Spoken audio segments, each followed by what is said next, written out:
नमस्कार, मैं कमलेश कबीर आपका एक बार फिर स्वागत करता हूं इस नए एपिसोड में। आज के इस एपिसोड में क्योंकि पिछले 2 दिन से हम वीडियो नहीं बना पाए, तो इस वीडियो में हम बात करेंगे जिस तरीके से प्रधानमंत्री ने एक स्टेटमेंट दिया। और स्टेटमेंट क्या था, पहले हम थोड़ा-सा उसको समझ लें। स्टेटमेंट ये था कि कोई भी कांटा अगर लंबे समय तक किसी भी मजबूत शरीर में रह जाए, भले ही वो दर्द देता रहता है, वो तकलीफदेह होता है। और अब जो है वो समय आ गया उस कांटे को निकाल फेंकने का। इशारा साफ तौर से जो है वो पीओके की तरफ था। लेकिन इसके साथ साथ में 2 दिन में राजनीतिक तरीके से अगर हम देखते हैं तो उसमें भी बहुत सारे डेवलपमेंट हुए हैं। और आपने देखा उसमें कांग्रेस पार्टी के एक नेता उदित राज सीधे तौर से शशि थरूर को ही कटघरे में खड़ा कर दिया।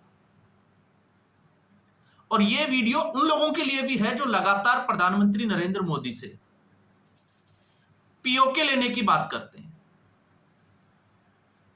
प्रधानमंत्री नरेंद्र मोदी को कमजोर साबित करने पे लगे हुए हैं, या हम कहें कि नरेंद्र मोदी विरोध की आग में जो है वो लगातार झुलसते जा रहे हैं। और जब मैं ऐसा कहता हूं तो मैं क्यों कह रहा हूं, उसके लिए मैंने कुछ फैक्ट्स निकाले हैं। और जब हम फैक्ट्स को देखते हैं तो आपको समझ में आएगा, जैसे कैराना के एक शायर हैं मुजफ्फर इस्लाम रजमी, उनकी एक शायरी को मैं कोट करता हूं। और वो कहते हैं कि किसी लम्हे में कोई गलती हो जाए, कोई भूल, वो आपकी आने वाली पीढ़ियों के लिए तकलीफदेह हो सकती है।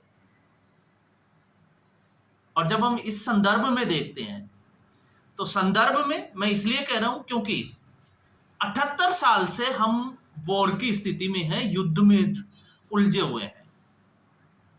और उलझे हुए क्यों हैं? जब प्रधानमंत्री नरेंद्र मोदी ये कहते हैं कि एक कांटा मजबूत शरीर में, तो यहां पर आप इसको ऐसे भी समझ सकते हो कि दुनिया की चौथी सबसे मजबूत अर्थव्यवस्था एक कंगाल देश के साथ पिछले 78 साल से लड़ाई लड़ रही है, उलझी हुई है। तो ऐसे समय में उस कंगाल देश का जो कांटा है, जो विवाद है, उसको खत्म करने का समय आ गया है। और 78 सालों में हमने ना जाने कितने निर्दोष लोगों को और कितने ही सेना के सैनिकों को शहादत देते हुए देख चुके हैं। जो पुराने लोग हैं उनको तो पता ही होगा, और जो नए लोग हैं जिनका जन्म 90 से 2000 के बीच में हुआ है, वो लगातार देख ही रहे हैं कि कितने सैनिकों ने अब तक जो है वो शहादत दी है। और जब हम 78 साल की बात करते हैं तो इसके विवाद की, इसका कांटा जो है वो सिर्फ और सिर्फ एक ही है, कश्मीर का मुद्दा। तो फिर आखिर आजादी के उस वक्त हुआ क्या था जब नरेंद्र मोदी ये कहते हैं कि उन मुजाहिदीनों को गोली मार देनी चाहिए? तो फिर उसको लेकर जब हम कुछ फैक्ट्स देखते हैं तो कुछ चीजें निकल कर आती है।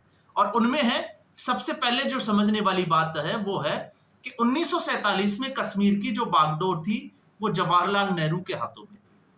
तो जाहिर सी बात है, कांग्रेस पार्टी भले ही जो है वो आज किसी भी तरीके के आरोप लगाए, लेकिन समस्याओं की जड़ में कहीं ना कहीं कांग्रेस पार्टी ही नजर आती है। और जो नेहरू ने जो गलतियां की, उसका खामियाजा आज पूरे देश जो है वो भुगत रहा है। अब नेहरू ने क्या किया, मैंने इससे पहले एक वीडियो में आपसे बात भी की थी। आप लॉर्ड माउंटबेटन की बेटी, जो एडविना की बेटी थी, पामेला हिक्स, आप उसकी बुक जो है वो उठा के देख लीजिए, जो नेहरू के बारे में क्या लिखती है। पेज नंबर 118 से लेकर पेज नंबर 220 तक आपकी साइड जो है वो आंखें खुल जाएगी कि वास्तविकता क्या थी। और आज इस तरीके से दलाल मीडिया चाहे कितना भी डिफेंड करे, लेकिन अब मैं उनको भी कोट कर सकता हूं, बहुत सारे वीडियोज में मैं करता भी हूं।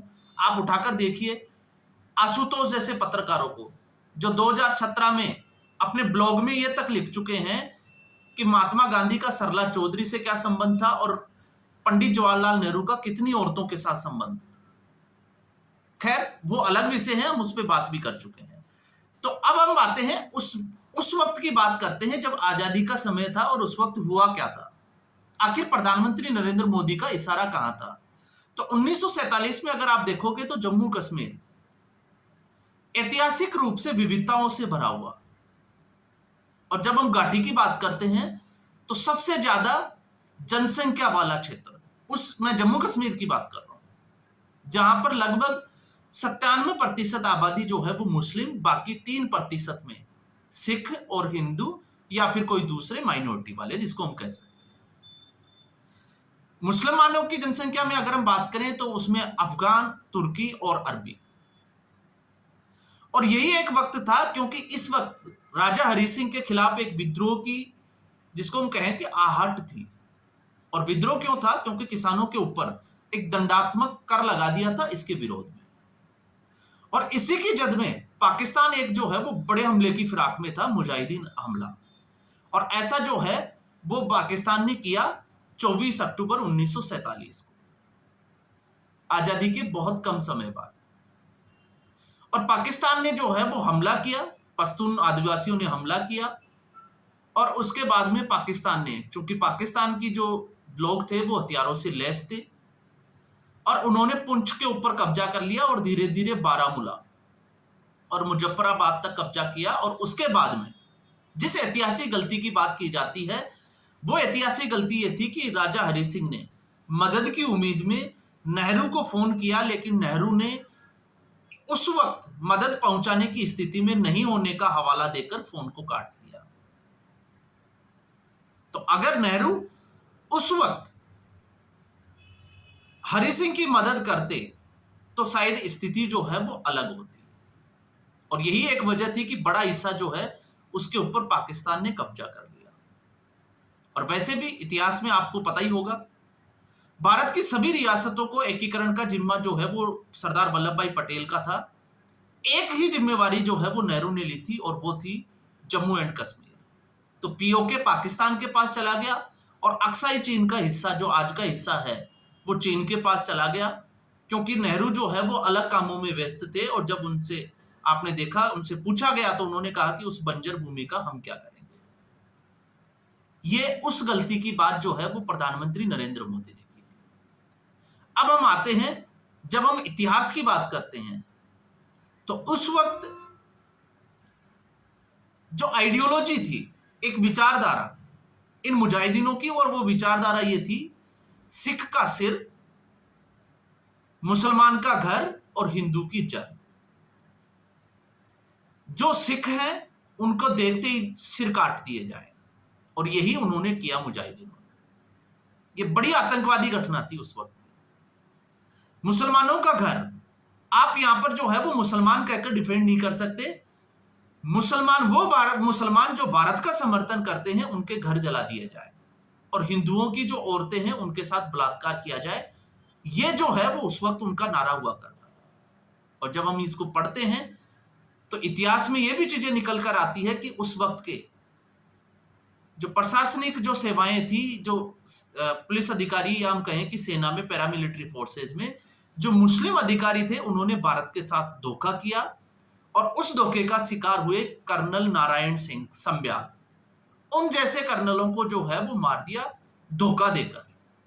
ये था यहां पर रहने वाले कुछ मुस्लिम परस्त, या हम कहें कि पाकिस्तान परस्त मुसलमानों की नियत। और उसके बाद में ये जो जितनी भी जो घटनाएं हुई, उस घटना का जिक्र बताता है इतिहास की 11,000 से 14,000 के आसपास जो है वो लोगों की हत्या कर दी गई। और ये देखो, आप सोच के देखिए, आज जिस 2024-25 में हम बात करते हैं, तो आजादी के बाद से ही पाकिस्तान जो है वो इस ऐसे बड़े मुजाहिदीन जो हमले थे उनकी फिराक में था।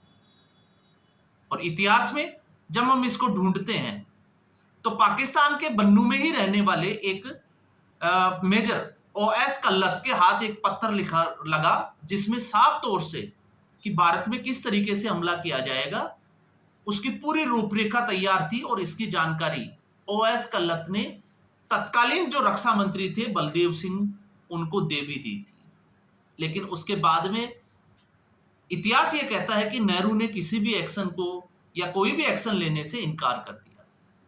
और फिर हम आते हैं इससे आगे, जब हम बढ़ते हैं तो 26 अक्टूबर 1947 को भारतीय सेना ने इन मुजाहिदीनों को खदेड़ना शुरू किया और कहते हैं कि 2/3 हिस्से को लगभग जो है वो खाली करा लिया गया। और जब हम इसको कहते हैं तो ऐसा नहीं है, क्योंकि यहां पर हमारे यहां इतिहास की जब हम बात करते हैं तो कुछ लोगों की मानसिकता यह होती है कि विदेशों के हवाले से कोई खबर आती है तो उसको वो सच साबित करने में लग जाते हैं, फिर चाहे वो गलत है या सही है। तो मैं आपको एक किताब भी कोट कर देता हूं, ब्रिटिश इतिहासकार Victoria Sheffield, Kashmir in conflict एक किताब लिखी।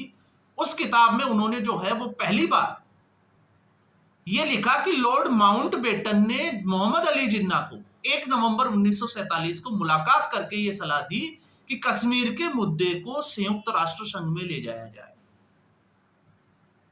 तो लॉर्ड माउंटबेटन, जिसकी पत्नी एडविना के साथ जो है वो जवाहरलाल नेहरू को कटघरे में खड़ा किया जाता है, उसी माउंटबेटन ने इस समस्या को जन्म दिया और ये समस्या जो है वो संयुक्त राष्ट्र संघ में गई। और उससे भी बड़ी बात यह थी कि चाहे वो संयोग था या प्रयोग था, हम नहीं कह सकते क्योंकि उस वक्त क्या स्थिति थी, लेकिन उसके अगले ही दिन पंडित जवाहरलाल नेहरू ने रेडियो के ऊपर यह मैसेज दिया कि अब जम्मू कश्मीर में जनमत संग्रह होगा कि उनको रहना किस तरफ है। तो इशारे जो आज प्रधानमंत्री नरेंद्र मोदी के सीज फायर को लेकर जो है वो सवालिया निशान खड़े करते हैं, और लगातार एमई ये कह रहा है, रक्षा मंत्रालय ये कह रहा है कि कोई सीज फायर नहीं हुआ है, आज भी हम युद्ध की स्थिति में हैं, उधर से गोली आएगी, इधर से गोला चलेगा। लेकिन नहीं, क्यों? क्योंकि इनको लगता है कि अगर ऐसा होगा तो प्रधानमंत्री नरेंद्र मोदी हीरो बन जाएंगे और उनका जो सपना है राहुल गांधी को प्रधानमंत्री बनाने का, एक बार फिर वो अधूरा रह जाएगा। और क्यों रह जाएगा? क्योंकि 2013 का अगर आप देखोगे चुनाव जो लड़ा गया था वो विकास के ऊपर लड़ा गया। 2014 का जो चुनाव लड़ा गया था वो चुनाव गुजरात मॉडल को सामने रखते हुए विकास के ऊपर लड़ा गया था। लेकिन 2019 में क्योंकि उरी के बाद एक सर्जिकल स्ट्राइक और पुलवामा के बाद में बालाकोट एयर स्ट्राइक, तो 2019 का जो चुनाव जो लड़ा गया था वो राष्ट्र का मुद्दा बन गया था, राष्ट्र हित में, या हम कहें कि राष्ट्र को मद्देनजर रखते हुए चुनाव लड़ा गया था, इसलिए भारतीय जनता पार्टी की सीटें बढ़ गई। तो इनको डर है कि कहीं राष्ट्रवाद का मुद्दा एक बार फिर हावी ना हो जाए, क्योंकि जब जब राष्ट्रवाद का मुद्दा हावी होगा उस स्थिति में कांग्रेस पार्टी कमजोर होती हुई दिखाई देगी। तो यह है जो आज कांग्रेस वाले मौजूदा सरकार के ऊपर सवालिया निशान खड़े करते हैं। और फिर हमें यह कहा जाता है कि आप इतिहास की बातों को क्यों दोहराते हैं, जो गया, जो बीत गया आप उसको भूल जाइए, आज हम क्या कर रहे हैं। तो ये जो जड़ है, ये कांटा है, ये 1947 से चलता आ रहा है। और फिर उसके बाद में मैं एक किताब जो है वो आपको और कोट करके बताऊंगा, राजा मोहन गांधी की एक किताब जिसके पेज नंबर 442, और वो बुक का नाम है, टाइटल है पटेल लाइफ। आप उसके पेज नंबर 442 को आप सर्च करिए और उसको पढ़िए, उसमें क्या लिखा हुआ। उसमें साफ तौर से समझ में आएगा कि नेहरू ने जो है वो पटेल को एक चिट्ठी लिखी थी, आगाह किया था, सीक्रेट जो रिपोर्ट थी उससे अवगत कराया था, और उसके बाद में प्रधानमंत्री निवास, तत्कालीन प्रधानमंत्री जवाहरलाल नेहरू के घर पर एक मीटिंग हुई। उस मीटिंग में हरि सिंह के प्रधानमंत्री उस वक्त के मेहरचंद महाजन मौजूद थे, और मेहरचंद महाजन ने यह कहा कि आज की स्थिति में अगर भारत या भारतीय सेना ने मदद नहीं की, जवाबी कार्रवाई नहीं की, तो जम्मू कश्मीर जो है वो विवशतावश जिन्ना की शर्तों को मानने के लिए मजबूर हो जाएगा। और इतनी बात सुनकर नेहरू नाराज हो गए और मीटिंग छोड़कर चले गए। और आप समझ सकते हैं कि उस वक्त नेहरू ने, अब क्या उनकी मजबूरियां थी वो नेहरू जाने, लेकिन आखिर क्यों मदद नहीं की। तो यहां पर अब हालिया में एक बुक जो है वो, और उसका जिक्र मैं करूंगा, नेशनल बुक ट्रस्ट की 2010 में एक बड़े विवाद के बाद में एक पुस्तक प्रकाशित की गई थी, जिसमें पटेल ने राजेंद्र प्रसाद को जो है तत्कालीन राष्ट्रपति को एक चिट्ठी लिखी थी। और उस चिट्ठी को अगर आप देखते हैं तो उसमें आपको मिलेगा कि आखिर जवाहरलाल नेहरू ने किसी भी जवाबी कार्रवाई और सेना की कार्रवाई से उस वक्त ना, जिसको कहें कि इनकार क्यों कर दिया था, जबकि पटेल जो है वो साफ तौर से सेना की जो कार्रवाई थी उसके फेवर में थे, लेकिन जवाहरलाल नेहरू बिल्कुल भी नहीं थे। तो ये एक पूरी कहानी बनती है 1947 की, जिसका नरेंद्र मोदी ने जिक्र किया, और ये कहानी इसके आसपास घूमती है। और इस कहानी के मुख्य किरदार मोहम्मद अली जिन्ना, पंडित जवाहरलाल नेहरू और माउंटबेटन के आसपास घूमती है, जो 78 सालों से हम युद्ध की स्थिति में हैं।